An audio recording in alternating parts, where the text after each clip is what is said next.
शिक्षा मित्रों को मैं बधाई देता हूं, लेकिन बधाई अधूरी है क्योंकि शिक्षा मित्रों का मानदेय 25,000 होना चाहिए, चंद्रशेखर आजाद का सबसे बड़ा दांव।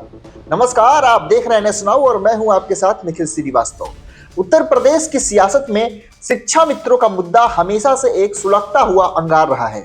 सरकारें आई और गईं, लेकिन शिक्षा मित्रों का संघर्ष आज भी जारी है।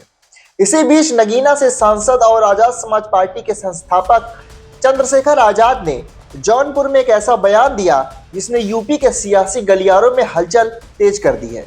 सरकार ने शिक्षा मित्रों के मानदेय में बढ़ोतरी कर 18,000 रुपए करने की जो पहल की है, उसी पर चंद्रशेखर आजाद ने न सिर्फ अपनी प्रतिक्रिया दी है, बल्कि इसे अपने संघर्षों की जीत भी बताया है।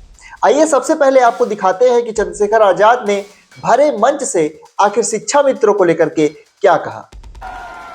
प्यारे साथियों, अभी शिक्षा मित्रों को मैं बधाई देता हूं, लेकिन बधाई अधूरी है क्योंकि मैं तो शिक्षा मित्रों का वेतन 25,000 से पार चाहता था, लेकिन हमारे सब प्रयास के बाद सरकार ने लगभग 18,000 रुपए की घोषणा की है। प्यारे साथियों, अभी तो शिक्षा मित्रों की बात आगे बढ़ी है, अभी तो लड़ाई पीआरडी के जवानों की बाकी है, होमगार्ड भाइयों बहनों की बाकी है, भोजन माताओं की बाकी है, आशा आंगनबाड़ी बहनों की बाकी है, पंचायत सहायकों की बाकी है, रोजगार सेवकों की बाकी है। जब तक इनके मानदेय वेतन में वृद्धि नहीं होती और इनको कम से कम 20-20 हजार रुपए का रोजगार नहीं मिलता, तब तक हम लोग रुकने वाले नहीं, सरकार को मजबूर करके छोड़ेंगे। इस सरकार को मजबूर करके छोड़ेंगे कि जिनसे काम लेते हो उनको कम से कम इज्जत का वेतन देने का काम करो। सिर्फ यही लड़ाई खत्म नहीं होगी जब तक ग्रामीण क्षेत्रों में महिलाओं को सम्मानपूर्वक रोजगार नहीं मिलेगा, तब तक ये लड़ाई पूरी नहीं हो सकती। मेरी बात को आप याद रखना। तो आपने सुना चंद्रशेखर आजाद को। इस 1 मिनट के बयान के पीछे यूपी की बहुत बड़ी राजनीति छिपी है। आखिर इस बयान के क्या मायने हैं? पहला मायना तो सीधा है क्रेडिट वार। चंद्रशेखर यह संदेश देना चाहते हैं कि सरकार ने ये जो 18,000 की बढ़ोतरी की है, वो सरकार की मेहरबानी नहीं, बल्कि 2 साल पहले सड़क से लेकर सदन तक आजाद समाज पार्टी द्वारा बनाए गए दबाव का नतीजा है। दूसरा बड़ा मायना है कि सहानुभूति बटोरना।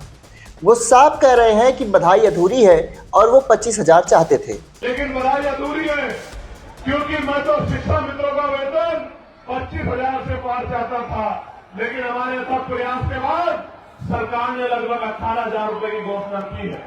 इसके जरिए वो शिक्षा मित्रों को यह एहसास करा रहे हैं कि सरकार ने उनके साथ अभी पूरा न्याय नहीं किया है और असल लड़ाई लड़ने वाला नेता कोई और नहीं बल्कि खुद चंद्रशेखर है। अब सवाल उठता है कि चंद्रशेखर इससे क्या हासिल करना चाहते हैं। जवाब है एक बहुत बड़ा और संगठित वोट बैंक। उत्तर प्रदेश में लगभग 1,30,000 से ज्यादा शिक्षा मित्र हैं। अगर इनके परिवारों और रिश्तेदारों को जोड़ लिया जाए तो यह आंकड़ा लाखों में जाता है। यह ऐसा वर्ग है जो हर गांव, हर पोलिंग बूथ पर मौजूद है।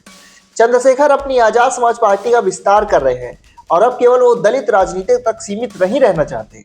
वो युवाओं, संविदा कर्मचारियों और शिक्षा मित्रों जैसे पीड़ित वर्गों की आवाज बनकर खुद को एक सर्वमान्य और बड़े जननेता के रूप में स्थापित करना चाहते हैं। आने वाले पंचायत चुनाव और 2027 के विधानसभा चुनाव के लिए एक सोची समझी रणनीति का हिस्सा है, जो शिक्षा मित्रों को यह विश्वास दिलाना चाहते हैं कि अगर वो मजबूत हुए तो शिक्षा मित्रों का नियमितीकरण भी मुमकिन है। इस राजनीतिक दांवपेच के बीच सबसे बड़ा सवाल यह है कि आने वाले समय में शिक्षा मित्रों के साथ क्या हो सकता है। देखिए, 18,000 रुपए का मानदेय एक बड़ी आर्थिक राहत है, लेकिन शिक्षा मित्रों का असली मांग समान कार्य, समान वेतन और नियमितीकरण की है। कानूनी और तकनीकी पेचीदगियों जैसे सुप्रीम कोर्ट के पुराने आदेश के कारण नियमितीकरण रातों रात संभव नहीं है, लेकिन जैसे जैसे चुनाव नजदीक आएंगे सरकार पर दबाव और बढ़ेगा और हो सकता है कि सरकार आने वाले समय में इनकी रिटायरमेंट उम्र, मेडिकल सुविधा या कुछ अन्य भत्तों में इजाफा कर दे। वहीं विपक्ष, जिसमें अब चंद्रशेखर भी एक मुखर आवाज है, इस मुद्दे को लगातार जिंदा रखेगा ताकि सरकार को बैकफुट पर धकेला जा सके। शिक्षा मित्रों का भविष्य अब भी संघर्षपूर्ण है, लेकिन राजनीतिक अहमियत बढ़ने से उनके अच्छे दिन आने की उम्मीद जरूर जगी है। शिक्षा मित्रों के मुद्दे पर चंद्रशेखर आजाद की रणनीति कितनी सफल होगी यह तो वक्त ही बताएगा, लेकिन एक बात तय है कि यूपी की सियासत में अब बिना शिक्षा मित्रों की बात किए कोई भी चुनाव पार नहीं लग सकता। इस पूरे मुद्दे पर आपकी क्या राय है? क्या आपको लगता है कि चंद्रशेखर आजाद शिक्षा मित्रों को उनका हक दिला पाएंगे? हमें कमेंट करके जरूर बताइए। उत्तर प्रदेश की हर छोटी बड़ी राजनीतिक खबर की इन डेप्थ एनालिसिस के लिए देखते रहिए NS Now। चैनल को सब्सक्राइब करें, विस्तार से खबरें पढ़ने के लिए विजिट करें nsnow.in पर। नमस्कार।